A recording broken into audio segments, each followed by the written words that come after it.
नमस्ते मित्रों, स्वागत है आपका कीकोड प्रोग्रामिंग चैनल के पाइथन बेसिक सीरीज के पार्ट 3 में।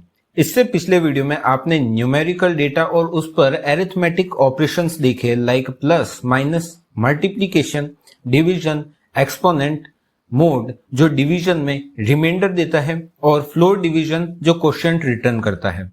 अब गौर कीजिए, यहाँ 4 और 75 मुझे बार बार लिखना पड़ रहा है। अब इमेजिन करो यही कोई बहुत बड़ा नंबर होता तो यही प्रोसेस कितना टाइम कंज्यूमिंग और एनोइंग हो जाता।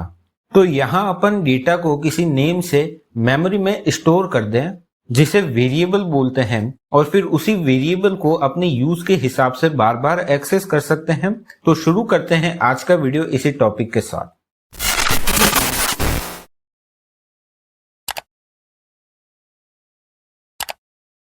पाइथन आइडल ओपन करेंगे और सबसे पहला वेरिएबल बनाकर देखते हैं। टाइप करेंगे x इक्वल्स टू 10 और x नाम से वेरिएबल मेमोरी में बन चुका है जिसकी वैल्यू 10 है। वैल्यू चेक करने के लिए x टाइप करेंगे और उसकी वैल्यू आउटपुट में शो हो जाएगी। इसी तरीके से एक और वेरिएबल बनाते हैं y इक्वल्स टू 3.6 एंटर करेंगे और y नाम से एक और वेरिएबल बन चुका है जिसकी वैल्यू 3.6 है। अब x और y दोनों को ऐड कराकर देखते हैं x प्लस y, तो यहाँ पर आउटपुट में 13.6 जो कि इन दोनों की वैल्यूज का एडिशन है वो आउटपुट में शो हो गया।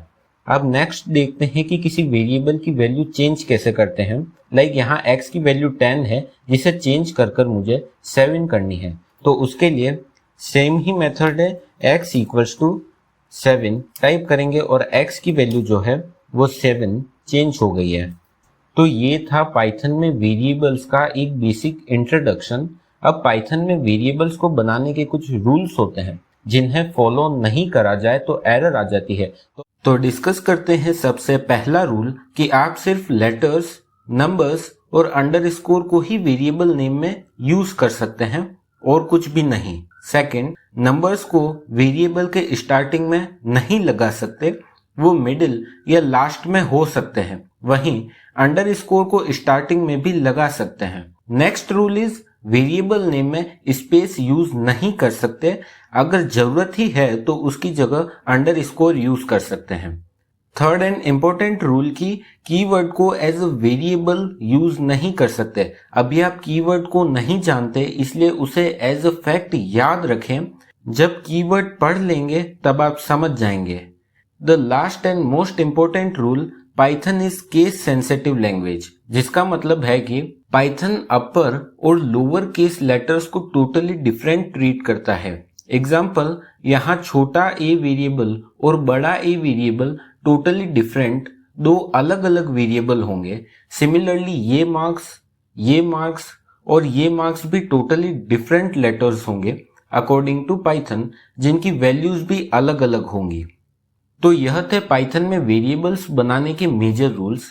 आप हर एक रूल पर वीडियो पॉज कर खुद से प्रैक्टिस करें। कहीं भी कुछ एरर आए तो कमेंट में पूछ लें और फिर वीडियो के लास्ट पार्ट में चलते हैं। नेक्स्ट इज, आप किसी भी ऑपरेशन का रिजल्ट वेरिएबल के अंदर स्टोर कर सकते हैं। लाइक एग्जांपल, यहाँ मैं a वेरिएबल के अंदर 5 + 2 का रिजल्ट स्टोर करूँगा। तो यहाँ पर अब a की वैल्यू देखें तो वो 7 जो 5 + 2 का रिजल्ट है वो सेव हो चुका है। अब मान लीजिए आपके सामने ऐसे क्वेश्चंस आ जाए तो उस केस में सिंपल सा बेड मास का रूल अप्लाई करना है। सबसे पहले ब्रैकेट्स को सॉल्व करना है तो 4 - 2 हो जाएगा 2। फिर उसके बाद आते हैं एक्सपोनेंट। तो एक्सपोनेंट में 2 की पावर 3 यानी 8, यहाँ पर डिवीजन का साइन। तो अब यहाँ पर क्वेश्चन बन चुका है 5 × 8 डिवाइडेड बाय 2 और इधर +10। अब फिर से यहाँ पर बेड मास का ही रूल अप्लाई करेंगे। सबसे पहले मल्टीप्लिकेशन आ गया तो 5 × 8 = 40 अपॉन 2। फिर 2 से 40 कैंसिल आउट हुआ, यहाँ पर आ गया 20 और इधर प्लस में 10 चल ही रहा है। तो यहाँ पर सिंपल सा क्वेश्चन हो गया 10 + 20 = 30। अब मैं आपको बता देता हूँ कि मल्टीप्लिकेशन, फ्लोर डिवीजन, मोड और डिवीजन का सेम ही प्रेफरेंस ऑर्डर होता है। तो उस केस में अपन ऑपरेटर्स को लेफ्ट टू राइट परफॉर्म करते हैं। लाइक सबसे पहले 10 4 डिवाइड 3 जिसका आंसर 3 आ गया। फिर उसके बाद मल्टीप्लाई बाय 4 तो उसका आंसर आ गया 12। फिर 12 mod 5 तो इसका आंसर अपने पास 2 आ गया। और फिर लास्ट में 2 डिवाइडेड बाय 2 जिसका आंसर अपने पास आ जाएगा 1। अब बात कर लेते हैं एक्सपोनेंट की। तो एक्सपोनेंट के केस में जो प्रेफरेंस ऑर्डर होता है वो राइट टू लेफ्ट चलता है, यानी सबसे पहले 3 की पावर 2 सॉल्व होगा जो कि होता है 9, और फिर 9 जो है वो 2 की पावर में लग जाएगा जिसका आंसर हो जाएगा 512। तो आई होप आप इस टाइप के क्वेश्चंस अब सॉल्व कर लेंगे। अब इसके बाद चलते हैं वीडियो के लास्ट टॉपिक पर जो कि है फंक्शंस।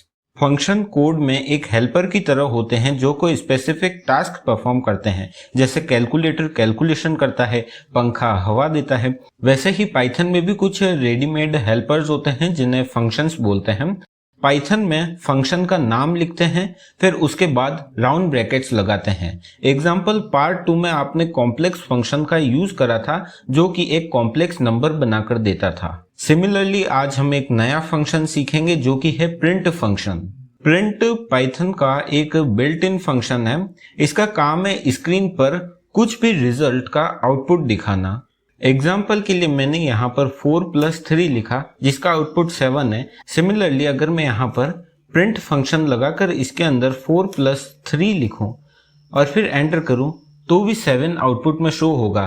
तो अब यहाँ पर आपको एक डाउट आ सकता है कि मुझे जब इस तरीके से आंसर मिल रहा है तो मुझे प्रिंट फंक्शन लगाने की क्या जरूरत है। तो इसका जवाब आपको इसके नेक्स्ट वीडियो में मिलेगा।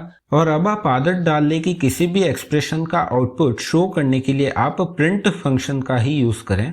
नेक्स्ट एग्जांपल देखते हैं। नंबर नाम का एक वेरिएबल है जिसकी वैल्यू 45 है, और अब इस नंबर वेरिएबल की वैल्यू प्रिंट कराने के लिए सेम मेथड प्रिंट के अंदर नंबर वेरिएबल दे देंगे और फिर एंटर करेंगे तो जो इस वेरिएबल की वैल्यू होगी वो आउटपुट में प्रिंट हो जाएगी। तो इससे हमें ये सीखने को मिलता है कि प्रिंट फंक्शन अपने अंदर दिए गए इनपुट का रिजल्ट आउटपुट में दिखाता या प्रिंट करता है। प्रिंट फंक्शन के थ्रू अपन कई सारे एक्सप्रेशंस की वैल्यूज को भी एक साथ प्रिंट करा सकते हैं। एग्जाम्पल प्रिंट फंक्शन, फिर ब्रैकेट ओपन, सबसे पहला एक्सप्रेशन 3 + 4, कॉमा एक वेरिएबल ले लेते हैं नंबर, कॉमा 50 mod 11, और इसी तरीके से और भी कई सारे एक्सप्रेशंस ले सकते हैं कॉमा से सेपरेट कर। फिर ब्रैकेट को क्लोज करेंगे, एंटर टाइप करेंगे तो यहाँ पर सबसे पहले एक्सप्रेशन का आउटपुट आ जाएगा, दूसरे एक्सप्रेशन का आउटपुट और तीसरे एक्सप्रेशन का आउटपुट शो हो गया जो सभी एक स्पेस से सेपरेटेड है। आज के वीडियो को यहीं एंड करते हैं। आज आपने वेरिएबल्स को बनाना सीखा, उनको बनाने के रूल्स देखे, फिर कॉम्प्लेक्स कैलकुलेशंस को बैडमास के रूल से सॉल्व करना सीखा और एट लास्ट प्रिंट फंक्शन का इंट्रोडक्शन देखा।